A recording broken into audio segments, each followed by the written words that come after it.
Hello, जब से WWE Endeavour को बिकी एक ही क्वेश्चन आ रहा है मन में। एक नहीं मतलब काफी सारे कि WWE में भी क्या हमें ऑक्टागन रिंग देखने को मिलेगी? WWE और UFC दोनों के सेम इवेंट्स होंगे कि नहीं? WWE और भी ज्यादा ब्रूटल हो जाएगी या क्या UFC स्क्रिप्टेड हो जाएगी? मतलब हद से ज्यादा क्वेश्चन है यार मन में। और डॉक्टर गेमेनॉमिक्स ने कमेंट किया है जब WWE और UFC दोनों मर्ज हो गए तो अब क्या क्या चेंजेस हमें देखने को मिल सकते हैं WWE में। तो फिलहाल तो मेरे पास बहुत ही कुछ है आपको बताने के लिए।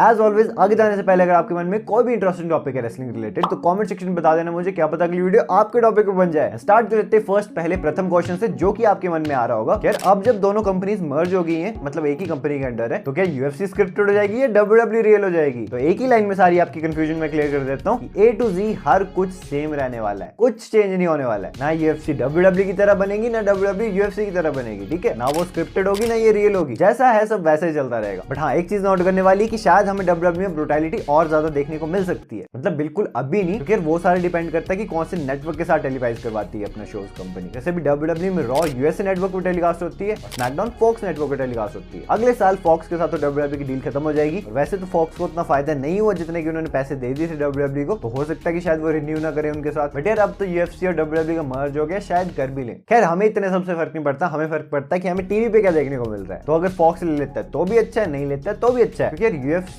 मुझे याद नहीं शायद ESPN पे होती है टेलीकास्ट या फिर जिस पे भी, पर आपको पता है कि UFC को यार स्क्रिप्टेड नहीं कर सकते, उसमें तो मारना तो पड़ेगा ही, यानी कि ब्लड एंड ऑल ब्रूटैलिटी तो हमें देखने को मिलती रहेगी। बाकी रही WWE की बात, तो ये देखना इंपॉर्टेंट है आने वाले टाइम में कि WWE कौन से नेटवर्क पे टेलीकास्ट की जाती है। अगर एंडेवर किसी और नेटवर्क पे टेलीकास्ट करवाना चाहता है WWE को, तब शायद हमें ब्रूटैलिटी और जो आप देखना चाहते हो वो सब देखने को मिल सकता है। बट पर्सनल ओपिनियन ले लो मेरा, मुझे नहीं लगता ऐसा कुछ होने वाला है। USA नेटवर्क के साथ WWE इतने लंबे टाइम से कि वो शायद अपना नेटवर्क चेंज करेंगे नहीं, और फॉक्स भी शायद रिन्यू कर ही लेगा WWE के साथ, क्योंकि यार बाकी शो से तो ज्यादा ही दे रही है WWE ने रेटिंग, यानी कि इस हिसाब से तो सब कुछ सेम ही रहने वाला है, ऑलमोस्ट कुछ भी चेंज नहीं होगा, ठीक है? बट नेक्स्ट एक इंटरेस्टिंग चीज जो कि हम सब देखना चाहते हैं, क्रॉसओवर्स, मतलब UFC के रेसलर्स का WWE में और WWE के रेसलर्स का UFC में जाना। और यार डेना व्हाइट ने भी बिल्कुल मना कर दिया था कि हमें कोई भी क्रॉसओवर्स देखने को नहीं मिलेंगे। तो डेना व्हाइट ने खुद ही कहा था कि WWE एक अलग तरह से काम करती है, UFC एक अलग तरह से काम करती है, तो क्रॉसओवर्स तो देखने को मिलेंगे नहीं। और हाँ, क्रॉसओवर्स की बात चली रही है तो क्रॉसओवर्स पे बात कर लेते हैं कि चलो बाकी सारी चीजों में तो शायद ना हो क्रॉसओवर्स, लेकिन क्या हमें UFC के रेसलर्स WWE में देखने को मिल सकते हैं? हाँ यार, ये चीज हो सकती है। और ये लिस्ट देखो, ये उन रेसलर्स की लिस्ट है टॉप से लेके बॉटम तक जो कि हमें आने वाले टाइम में WWE में देखने को मिल सकते हैं। मुझे पता है वैसे हर बार क्रॉसओवर्स का आइडिया सही नहीं जाता, हर कोई ब्रॉक लेसनर तो होता नहीं यार कि भाई MMA में भी टॉप पे और प्रो रेसलिंग में भी टॉप पे। अब देखो यार, CM पंक प्रोफेशनल रेसलिंग से MMA में गए, हो गया बेडागर। केन वेलास्केस MMA से प्रो रेसलिंग में आए, अगेन हो गया बेडागर। मतलब कई बार चीजें वर्कआउट नहीं कर पाती हैं, वही चीज है। बट सारी चीजें वर्कआउट करेंगी अगर आप चैनल को सब्सक्राइब कर दो, क्योंकि यार इतने लोगों ने अभी भी चैनल को सब्सक्राइब नहीं किया यार, क्लिक ही तो करना है, कर दो। नेक्स्ट यार एक बहुत ही मजेदार चीज चल रही है इंटरनेट के ऊपर, Roman Reigns versus Conor McGregor. यार मैं आपको पूरी चीज बताता हूँ ये शुरू कैसे हुआ। तो जब ये न्यूज आई थी ना कि WWE बिक गई है एंडेवर को, तो उससे कुछ घंटों पहले कॉनर मैकग्रेगर ने ये वाली पिक्चर पोस्ट की थी जिसमें कि उनके पास UFC का टाइटल भी और WWE का टाइटल भी है। और इस पे हमारे डोरेमोन ने कहा कि भैया तू एक रोमन रेंज का वॉनबी है, यानी कि तू रोमन रेंज जैसा बनना चाहता है। कॉनर मैकग्रेगर ने इस पे रिप्लाई किया,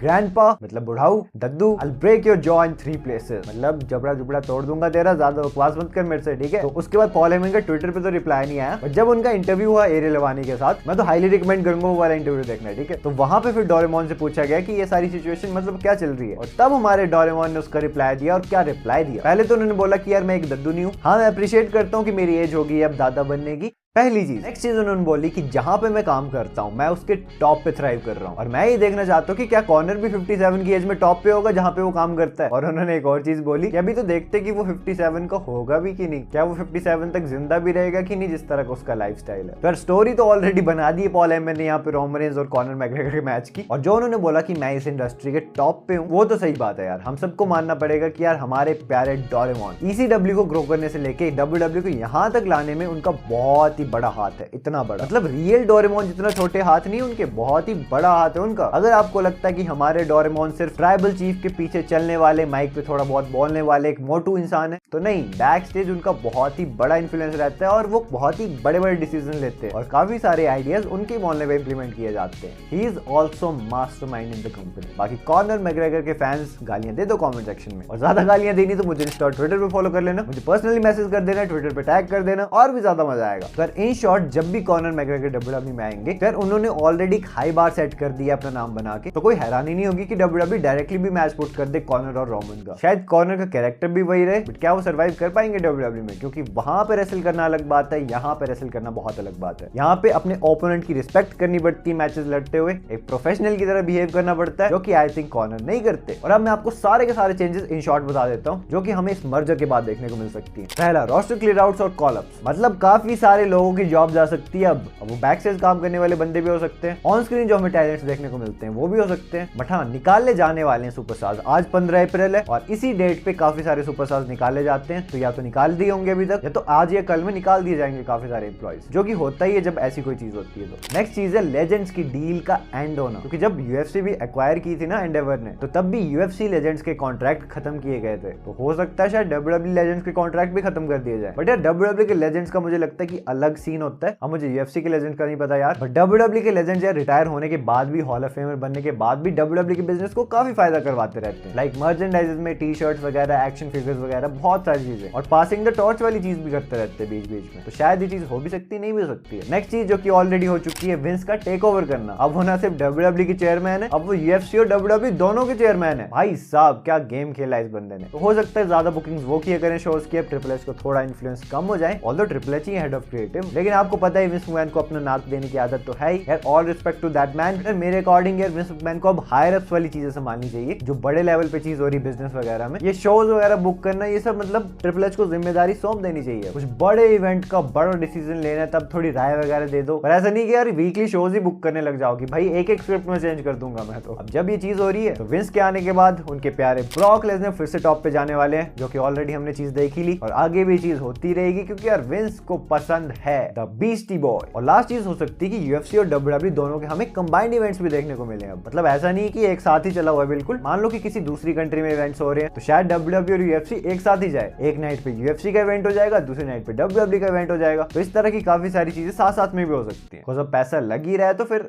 लगा ही देते हैं अच्छे से, अलग अलग क्यों करवाने यार, एक बार हो ही रहा है तो साथ में ही करा देते हैं फिर। पर ऑब्वियसली डब्ल्यूडब्ल्यू का ज्यादा होगा क्योंकि उनके ज्यादा टूर्स होते हैं, तो जब भी किसी एक मंथ में दोनों के इवेंट्स आ रहे होंगे तो शायद ये चीज हमें साथ साथ भी देखने को मिल सकती है, या फिर क्या पता हमें क्रॉस ओवर भी देखने को मिल जाए किसी रेसलर का। फॉर एग्जांपल डब्ल्यूडब्ल्यू शॉक के तौर पे यूएफसी के रेसलर को डब्ल्यूडब्ल्यू के शो में बुक कर दे, मतलब अगर उनके हाथ में हुआ तो समझ गए, ये सारी चीजें हो सकती है आने वाले टाइम में। हाँ, कॉनर मैकग्रेगर और रोमन रेंस का मैच भी, अगर आपके मन में अभी भी डाउट है कि यार कौन रोमन रेंस को डिथ्रोन करेगा, सबको तो हरा दिया उन्होंने, तो ये वाली वीडियो देख लेना, बता दिया मैंने आपको कि कौन रोमन रेंस को डिथ्रोन करने वाला है। बाकी मैं मिलता हूं आपसे अपनी नेक्स्ट वीडियो में एक बहुत ही इंटरेस्टिंग टॉपिक के साथ। So until that time this is जय लॉगिंग आउट।